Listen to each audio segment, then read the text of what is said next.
திருச்சிற்றம்பலம். வணக்கம் நண்பர்களே. இன்றைக்கி நம்ம வழக்கம் போல் திருமந்திரம் பாடல்கள் பார்க்க போகிறோம்.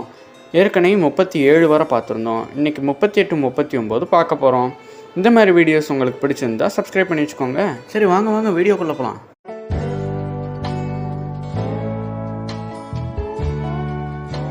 திருமந்திரம் பாடல் 38 எப்போதும் அவன் நினைவே அப்படின்ற தலைப்பில் பார்க்க போகிறோம்.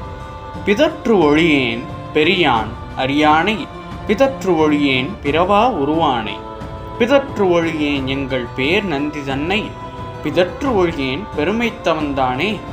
வாங்க பொருளை பார்த்துருவோம். முதலாவதா, சிவன்னா யாரு? சிவன்னா என்ன தெரியுமா? சிவன்னா சீவன் அர்த்தம்.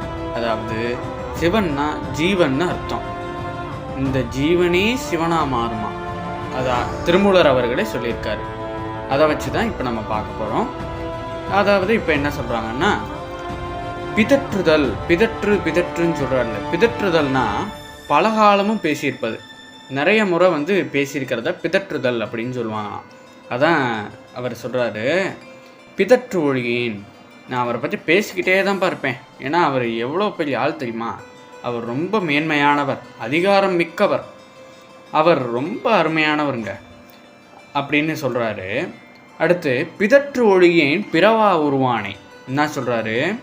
பிறவா உருவானேன்றாரே, அதோட பொருள் என்ன அப்படின்னு பார்த்தீங்கன்னா, பிறவா உருவான்னா சிவன், அதாவது சீவன் நம்மளுடைய உயிர். எப்படின்னா, உயிரே அவர் தானே, அதனால தான் அப்படி சொல்கிறேன். அவர் சொன்னதை தான் சொல்கிறேன். சரி, என்ன சொல்கிறாங்க? சிவன் கருவழி பிறவா உருவினன். சிவன் எப்படியா? கருவழி பிறக்காதவரா. அதான் ஆதியும் அவரே அந்தமும் அவரே நம்ம கேள்விப்பட்டிருப்போம்ல. அப்படி கருவழி பிறவா உருவினன், கருவழியே பிறக்காம உருவானவர் சிவன். அப்புறம் என்ன சொல்கிறாங்க? பிதற்று ஒழியேன் எங்கள் பேர் நந்தி தன்னை. ஏற்கனவே நம்ம நிறைய பாடல்களில் பார்த்துருக்கோம்.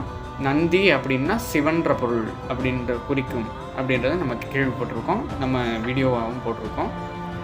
அதன் வகையில் அவர் பேர் நந்தி, அவர் சிவன் அப்படின்னாலே ரொம்ப மிகப்பெரிய ஒரு பதவியில் இருப்பவர்.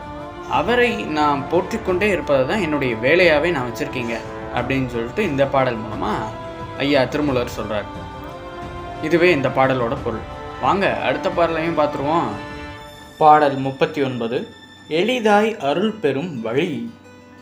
வாழ்த்தவல்லார் மனத்துள் ஒரு சோதியை, தீர்த்தனை அங்கே திளைக்கின்ற தேவனை, ஏத்தியும் எம்பெருமான் என்று இறைஞ்சியும் ஆத்தம் செய்து ஈசன் அருள் பெறலாமே.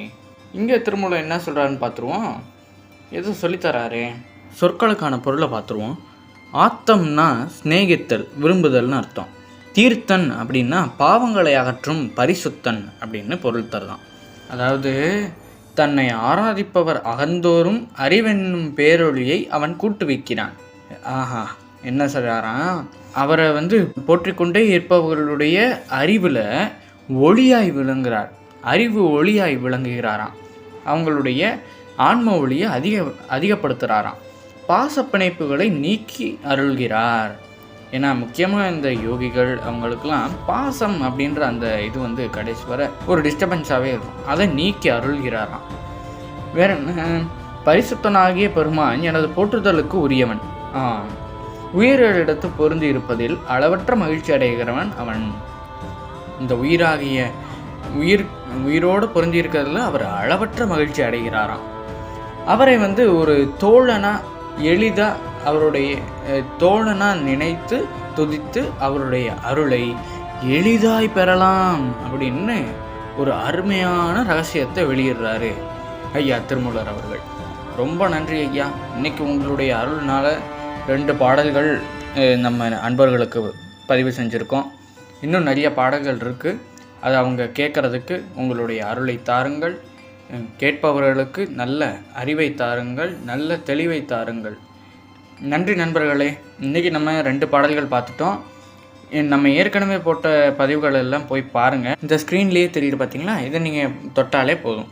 நன்றி நண்பர்களே. வணக்கம்.